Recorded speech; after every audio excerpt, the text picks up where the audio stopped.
hell do you mean my beard isn't thick enough? What? You want me to wear a prosthetic beard? Chapter 4. Get your women naked and other invaluable casting tips. Listen, I can't act if I feel like I have someone else's pubes glued to my face. Chapter 5. Pre-production. The key to your future therapy. Listen, I'm gonna have to call you back. I've got a bone to pick with this guy.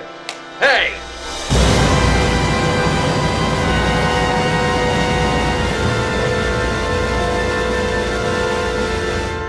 Aren't you that guy who...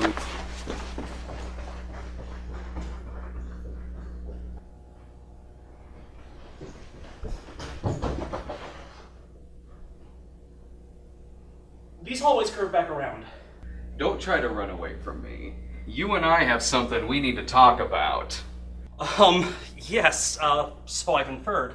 And I just have to say, how dare you? How dare you? How dare you threaten the good people of Serbia for making such a courageous and witty political satire as a Serbian film? Well, I guess I got carried away there. And what's more, I demand an apology. I'm sorry I tried to attack Serbia. No, not for that. For bashing Jerry. What? I know that it's a difficult film to read, but Jerry moved me to tears with its vision of two guys walking through a desert for 90 minutes. It is a piece of such depth and humor that deserves none of your petty, baseless slander. Well, it's still fairly derivative of Tarkovsky, but still. Also, you're a pussy for taking down that Sasha Grey video. Look, as flattered as I am that you're familiar enough with my work to hate it, frankly, I don't want to be seen with you. What? Nothing personal. What the hell? Am I not pretentious enough for you? Well, no, that's a thing. You're plenty pretentious. And bearded. And dark-haired. And suited. And you're known for having a very lovely voice. Ew, look, if this is about what I think it's about... Frankly, it is. And the more distance between us, the better. Oh, come off it. We're nothing alike. Your suit is... green. Dankeschön. Hey, you two. Everyone loves crossovers and they all want you to do one together. Who the hell is they? And how are we defining everyone? I don't know, everyone. They do something together. Something pornographic and pretentious. So, here. Do it. You crazy kids knock yourselves out.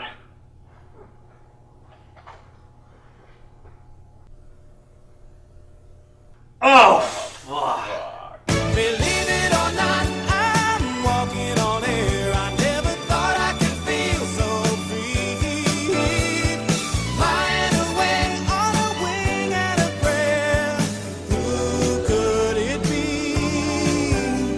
Believe it or not, it's just me.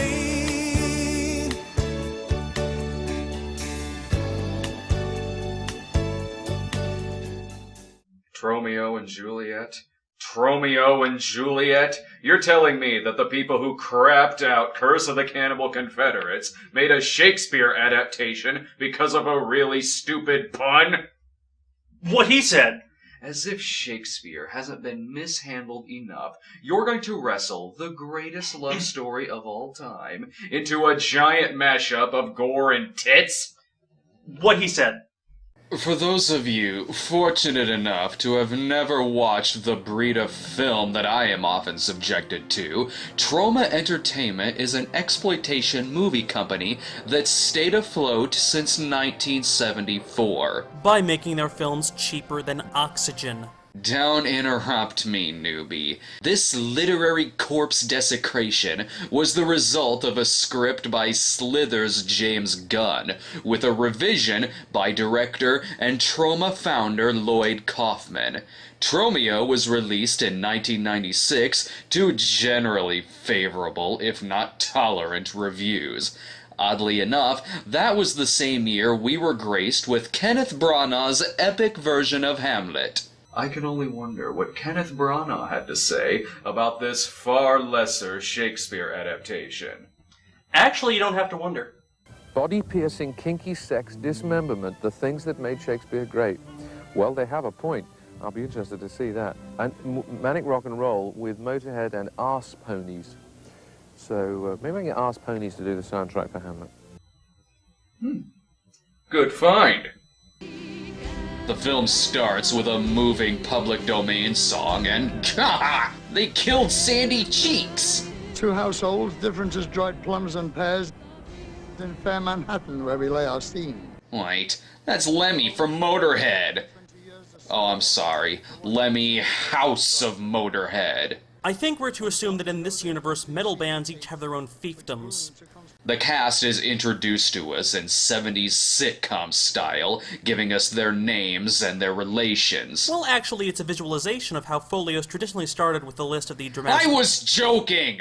You gonna be this pedantic about Shakespeare through this whole thing? It's kind of my shtick. Alright. Just get it all out of your system. Contextualize this schlocky Troma film, Bard Boy. Oh, quite happily. After the great success of Kenneth Branagh's 1989 Henry V and the popularity of the Franco Zeffirelli Mel Gibson Hamlet, the 1990s saw a big wave of hip, middlebrow adaptations of the Bard's plays, often taking them into new and exciting territory. There was Henry IV with Rent Boys, a fascist Richard III, Taming of the Shrew in high school, Hamlet with lions, Romeo and Juliet with seizures, all part of the movement to cash in and popularize the Stratfordians' plays. Mr. Kaufman's Tromeo can be seen as the Grindhouse's response to mainstream Hollywood's literary ambitions. And in conclusion, Tromeo Juliet is yet another attempt by the masses to turn Shakespeare into... Shakespeare. And they do so by changing everyone's names to make them sound less Elizabethan. Let's see. Monty Q, Cappy Capulet, Tyrone, Murray, Ness. Do nurses not exist in this universe? I'm just struggling to figure out why we needed a shot of a guy slowly ungluing rubber ears from a guy's head. Good to see Ego Raptor getting work. Good to see insert name of generically beautiful blonde actress here getting work.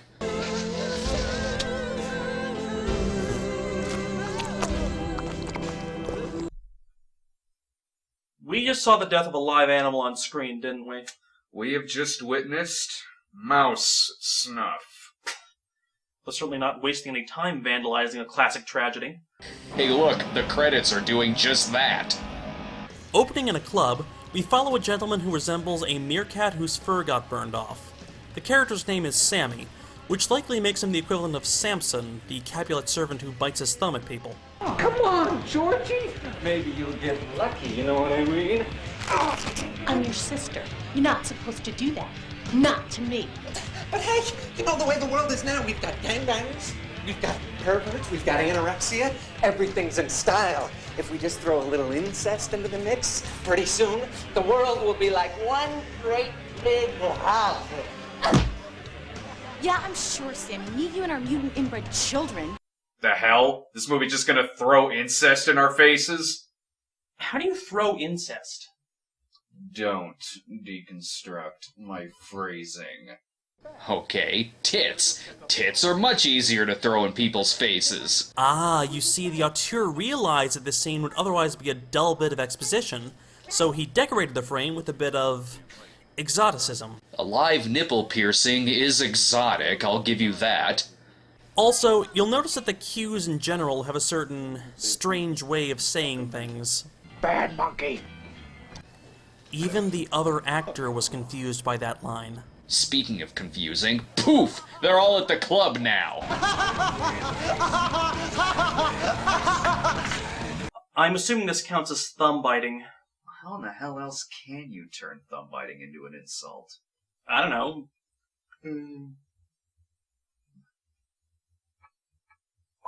Antiquated and insulting aside, you have to admire the way they modernized the Elizabethan dialogue. No, fuck you. No, seriously, Sandy, fuck you. I said it first. Poetry. And it leads into a fight scene so shocking, it causes the director himself to spit take. Oh, fingers. I love fingers. Give me fingers. Odd thing to say when you're doing the act.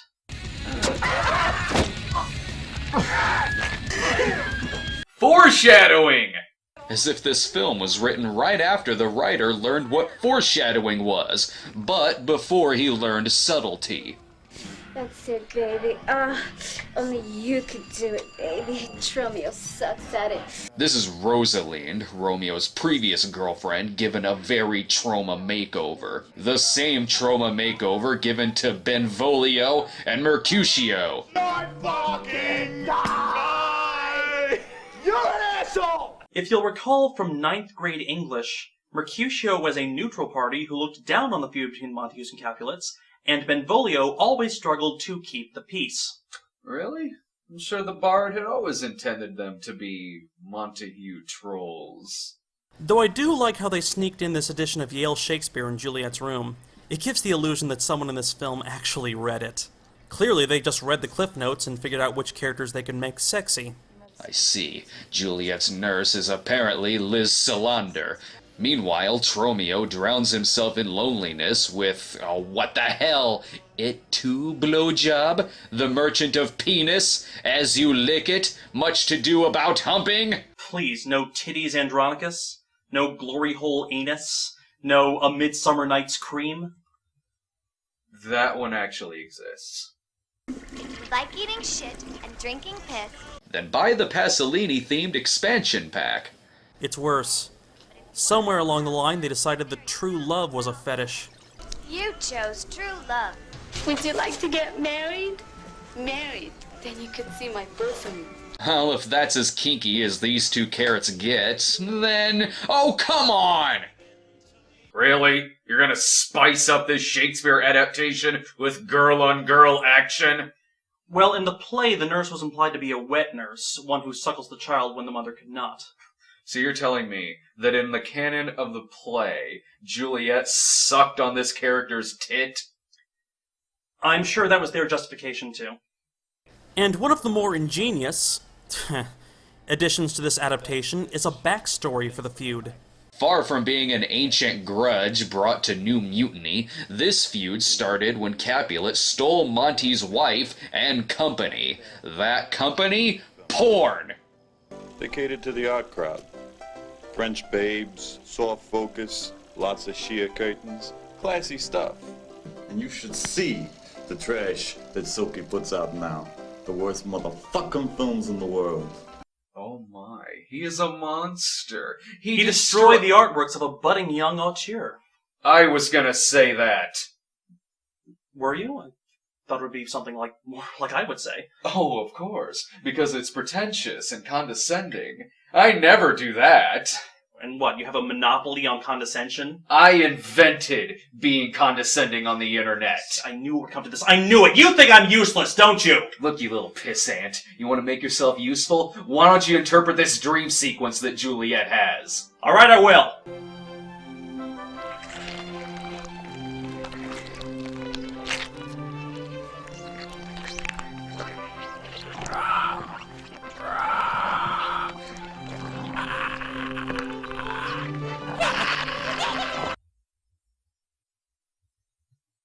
Wild guess. I think she's afraid of men. Thank you. That was very insightful.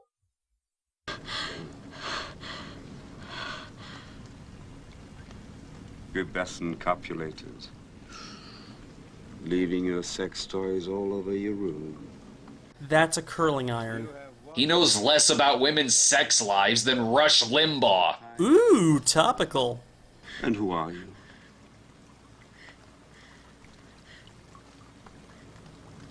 Daddy's little Crenshaw melon. Who?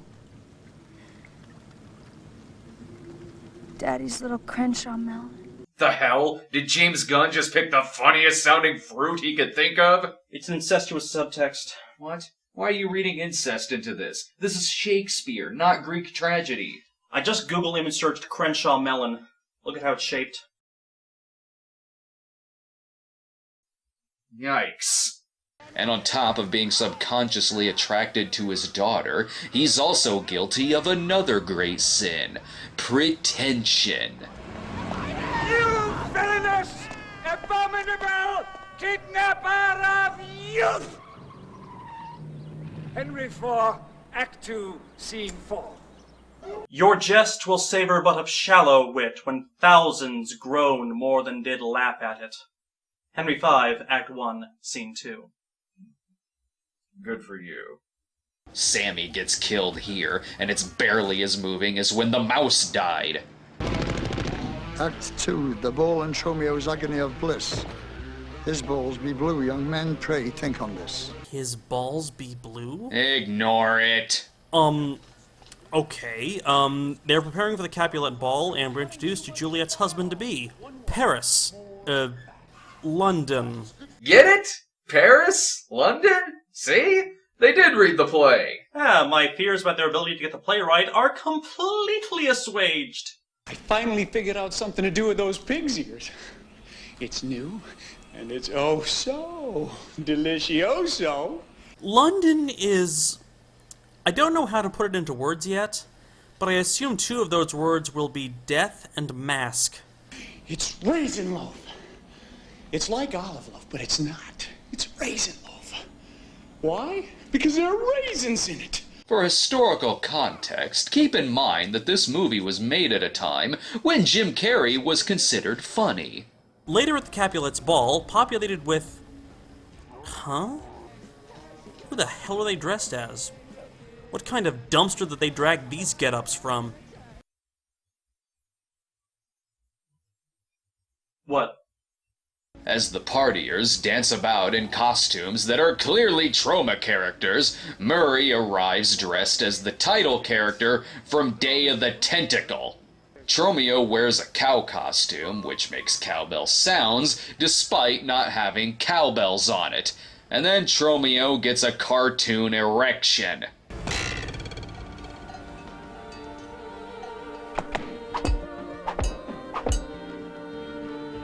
Oh, she doth teach the torches to burn bright. Oh, now they start quoting the actual play. Oh, you don't find the modern banter scintillating or clever? My little head cheese. How many vaguely comical foodstuffs can Juliet get compared to in one movie? Oh, Juliet, my precious toad in the hole. Who are you, cow? My name is Tromeo. Why yes, do tell her your real name within earshot of a man who has the ear of your mortal enemy. And it works. There's irony for you, a butcher getting cuckolded by cattle. Two blushing pilgrims, ready stand to smooth that rough touch with the tender kiss. Good pilgrim, you do wrong your hand too much. Ah, the bard. Nice of them to suddenly remember that this is a Shakespeare adaptation. Let's see if they can remember another line. My only love, sprung from my only hate. Act 3, love and the glass box revealed.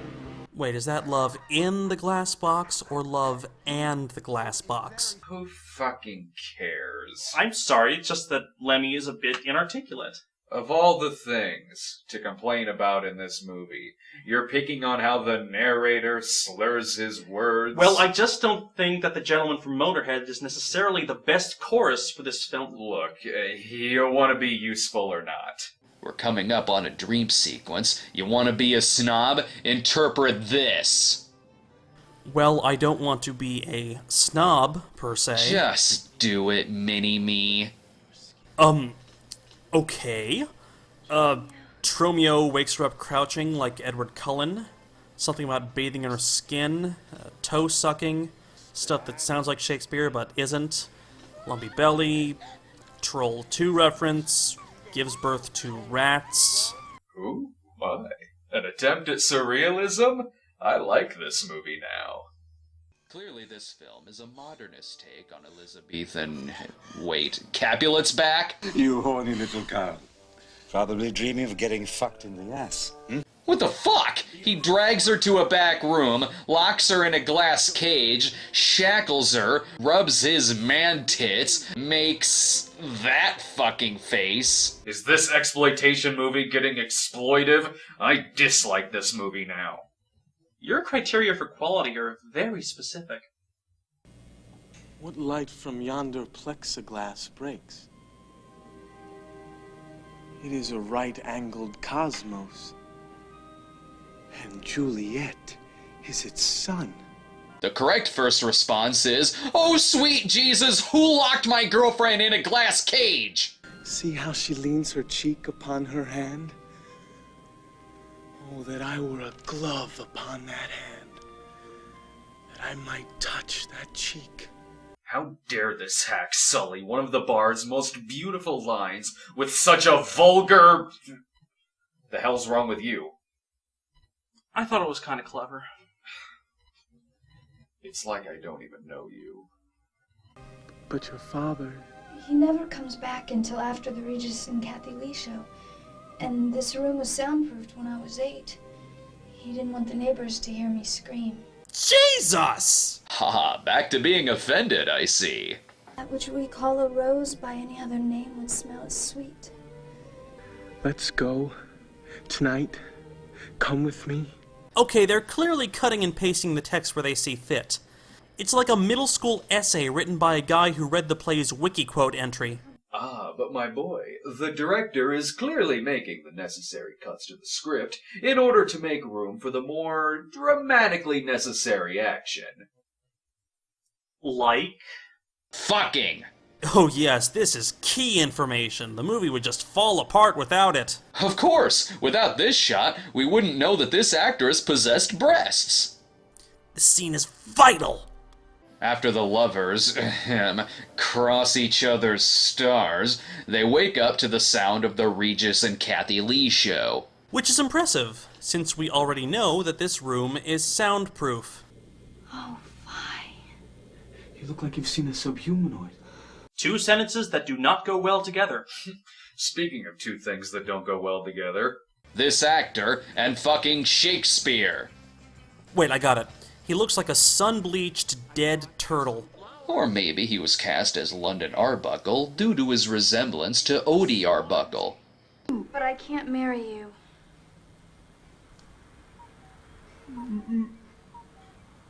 What? Scratch that. He was cast because of his ability to make his face nearly fall off. Well mugged, London.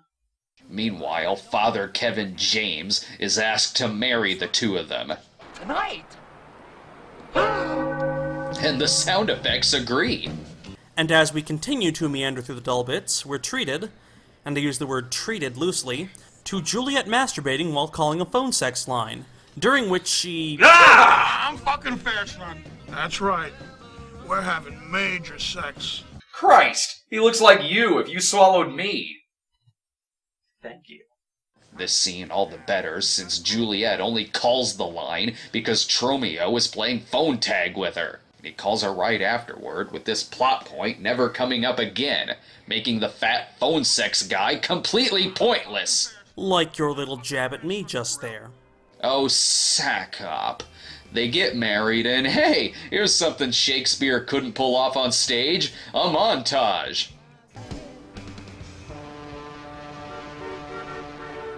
Cute. Like Annie Hall, but with tattoos. But without Marshall McLuhan. But still retaining the people locked in glass cages. What? It's actually been a little while since I've seen Annie Hall. Act 4. Kill, Tromeo, kill and be resolved. Moving on, as London cries into a pig's corpse and stabs himself. Unfortunately not taking himself out of the movie for good. R. Not Tybalt plots to take out the Q's with a club that looks like Hitler. I wonder if he's named it Der Fuhrer's face. A word for Tyrone Capulet. You take this, Tyrone? Boof ball. Dick brain? Peon. Freak. Cocksucker. Loser, rat cat, geek. Doofus, anus, fruitcake, lunk. Fiddlefucker, dweeb, phoebe. Cunt. I should use this soliloquy the next time I audition at the Folger. As if you could act. I've trod the boards, yeah. You didn't even memorize your lines. I have no idea what you mean. Get him! We just wanted to track down Tromeo, okay? Hey, like if we knew, we'd tell you anyway, huh? If I had to guess, it wouldn't be so tough. I'd say he was in your cousin's mouth. Wait, hold it. Did Murray just end his speech with 2 lines of rhyming couplets? Was that technically a sonnet? And of course, Tybalt kills a dummy that looks like Mercutio. Ironic, using a Hitler club to kill a blonde, blue-eyed Aryan. Ah yes, the death of poor Mercutio, a plague Actually, can we go back and hear a speech again? I need to count the meter. Not now. We need to see how Romeo kills Tybalt in this version. Die! Happens to everyone sooner or later. Hope he's not hit. No, Tromeo, you fucking bastard!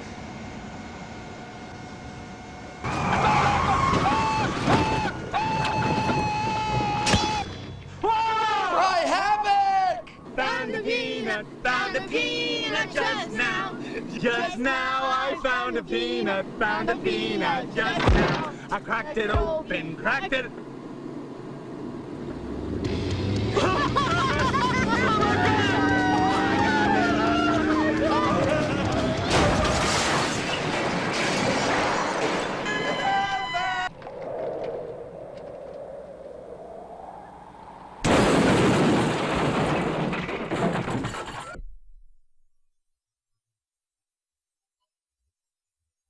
So, to recap, Tyrone is thrown into the path of an oncoming car, we learn that he's probably filled with mozzarella, Tyrone gets beheaded by the ramp of a moving van, for no reason someone shouts "Cry Havoc" as if his beheading was the signal to lay siege to Harfleur or something, the head lands on the hood of a car family who just discovered Charlie Brown, causing them to hit a ramp and flip over. All that for a really convoluted finale. I really hope trashing that car was worth it. Actually, it was. That is the car that was trashed in Sergeant Kabuki Man, and it was trashed again in Terror Firmer and Citizen Toxie. How do you know so much about Tromeo movies? I think I hated this sort of thing. So, Tromeo is on the run. Juliet pleads to Father Kevin James to help them out of their situation, so he mentions an opium lord named Fu Chang.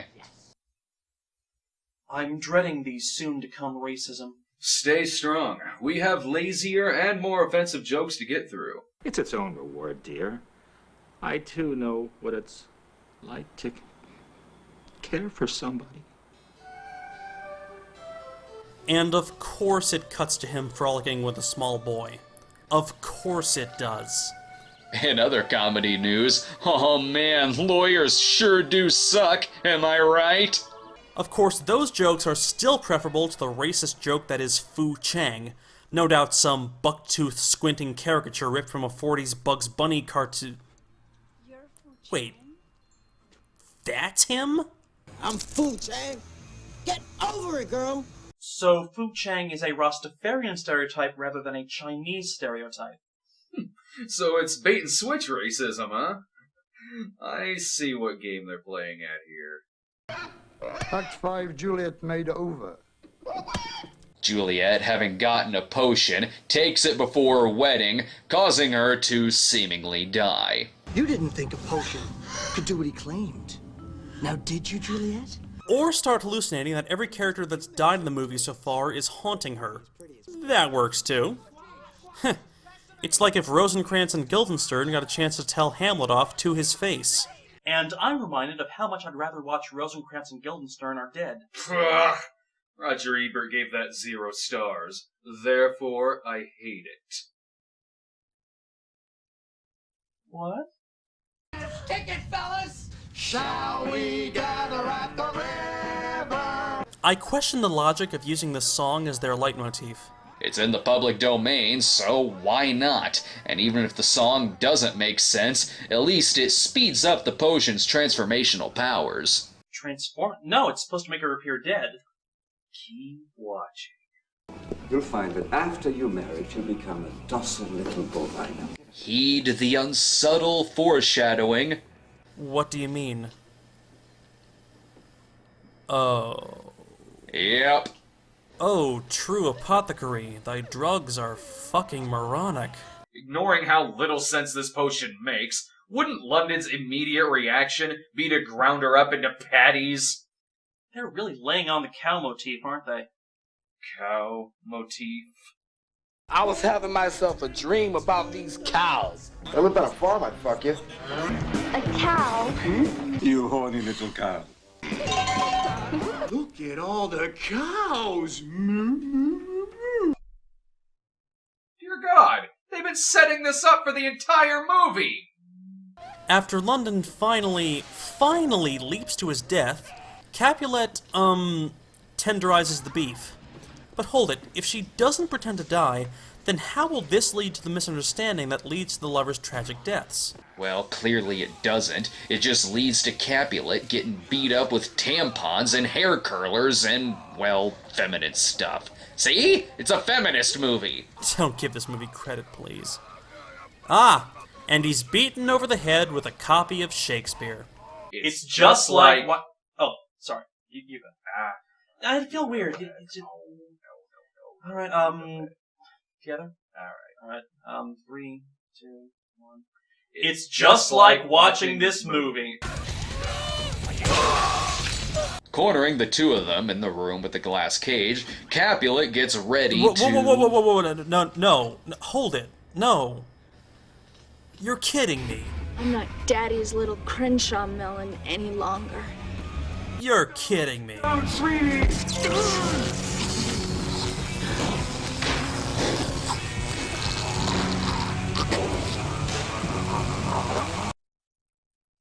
Romeo and Juliet live? You alright? Yeah, I need a minute. One second. You rant for me. Okay. How do you make a Romeo and Juliet adaptation where Romeo and Juliet fucking live? You might as well end Hamlet with a dance party. You might as well end A Midsummer Night's Dream with the fairies going to the wedding and eating everybody. Oh, you're fine. Keep going.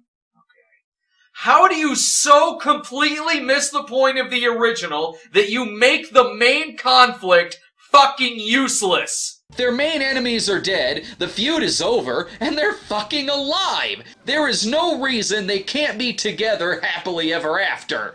Tromeo! Your father and I, we need to tell you some things. What? It all started when I was married to your dad. And if you want to know the truth, this baby don't belong to you. These days they can prove it in a lab. Cap is. You're not the real dad. What? And so now Monty signed like Cappy asked. Cap agreed we'd never take Tromeo back, and we would never breathe a word of the fact that I was your mom, and Cap, he was your dad. What? So, we're... Son, perhaps you haven't noticed, but I'm black. I wondered about that. So, if the two of them have the same parents, then... Well? Sweet are the uses of adversity, which like the toad, ugly and venomous, wears yet a precious jewel in his head. What are you guys talking about? Fuck it. We've come this far. This is so messed up. Yeah. They're clearly quoting As You Like It in this Romeo and Juliet adaptation. You're concerned about the severed head landing on the family car, but not the incest? To be fair, it was foreshadowed. What? If we just throw a little incest into the mix, pretty soon the world will be like one great big house. Add to that, the father-daughter plot between Capulet and Juliet and the incestuous theme is pretty solid. What's more, as we move into the epilogue, we learn that one line about mutant children was also foreshadowing. Well, there's your fucking tragedy. These children were born into an unnatural, genetically damaging marriage and then forced into horrible makeup. So this is the dawn of the 21st age, where love ever rules and all is insane. And all of our hearts free to let all base things go, as taught by Juliet and her Tromeo. How dare these talentless goons try to rewrite one of the most hard... I thought it was kind of fun. Really? I'm going a bit out of character here, but Tromeo and Juliet is clearly meant to be an extremely loose adaptation of the play done for purposes of sex and violence. And on those notes, it succeeds. It holds up to its own insane internal logic, and overall it tells a fairly decent story. The story sure as hell isn't Romeo and Juliet, but for all of its outlandish moments, it stands on its own feet as stupid, schlocky fun, regardless of its relation to the bard. I will stick with real Romeo and Juliet movies like Valley Girl. Thank you very much. Thank you. Hell, if they want to do an adaptation of 'Tis Pity She's a Whore, then just do an adaptation of 'Tis Pity She's a Whore. The hell is 'Tis Pity She's a Whore? It's a play. Same deal as this, Romeo and Juliet, but Romeo and Juliet are brother and sister. Play, it's a off-Broadway thing? Oh no, this was done in 1629, I think. Is it any good? Well, it ends with the Romeo character blood-soaked and carrying his sister/lover's heart on a dagger, and then throwing in a priest. It's actually attracted quite a bit of scholarship in recent years. Wait, no.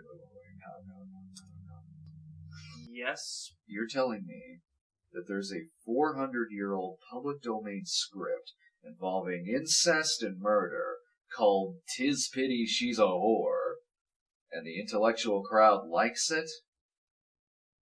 Yeah. I got a camera ready. If we film this, we can corner the market on both the art house and the grindhouse. I knew there was a reason I respected you.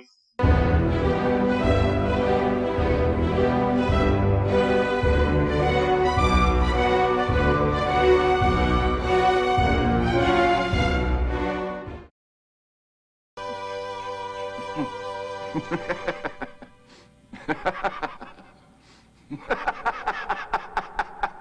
ha!